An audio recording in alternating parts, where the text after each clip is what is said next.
Assalamualaikum warahmatullahi wabarakatuh. Perkenalkan, nama saya Arifatunisa Nainggolan, NIM 180301091 dari kelas AGR 1 2018. Pada video kali ini saya akan membahas tentang pengolahan lahan rawa berkelanjutan yang merupakan salah satu tugas dari mata kuliah pengolahan lahan. Simak video singkat berikut ini.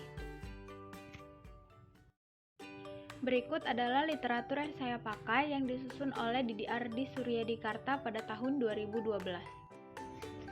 Lahan rawa adalah lahan yang sepanjang tahun atau selama waktu yang panjang dalam setahun selalu jenuh air atau tergenang. Dinamika lahan rawa gambut adalah fluktuasi air atau naik turunnya air permukaan di lahan atau hidrologi. Kondisi ini dipengaruhi oleh bentuk topografi lahan yang umumnya datar sampai agak datar, dan jarak dari lahan ke laut. Akibat dari fluktuasi air ini akan berpengaruh terhadap dinamika tanah gambut di dalamnya.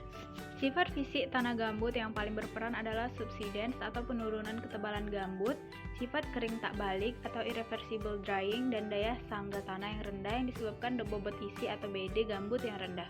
Sifat kimia yang penting terhadap dinamika lahan gambut adalah ketersediaan unsur hara yang rendah atau miskin hara dan kandungan asam-asam organik yang tinggi yang dapat meracuni tanaman.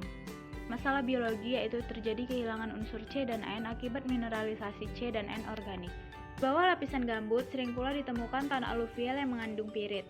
Dekomposisi dalam massa yang padat dari bahan organik menghasilkan kondisi yang anaerob sehingga bakteri produksi sulfur menjadi banyak.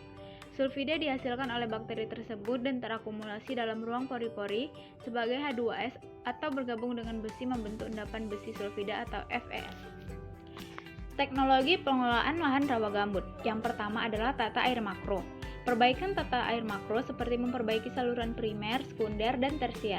Selain itu, memperbaiki pintu air di saluran tersier yang rusak dan mengubahnya dari sistem ulir menjadi sistem tabat, yang bisa mengatur kedalaman air di saluran sesuai kebutuhan.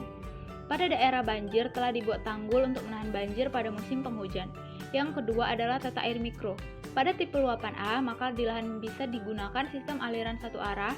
Pada tipe luapan B dapat diatur sistem aliran satu arah plus tabat. Pada tipe luapan C digunakan sistem tabat. Pada tipe luapan D dapat dilakukan sistem tabat plus irigasi tambahan di kawasan tampung hujan yang berada di ujung tersiernya. Yang ketiga adalah pengolahan tanah.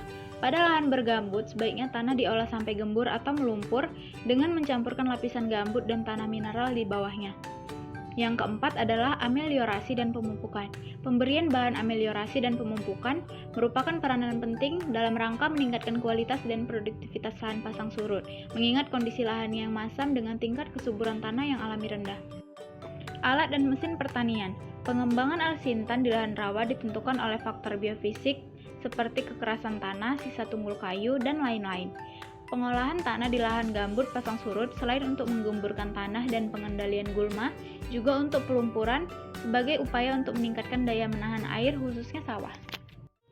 Sekian video singkat penjelasan dari saya, semoga bermanfaat. Lebih kurangnya saya mohon maaf. Assalamualaikum warahmatullahi wabarakatuh.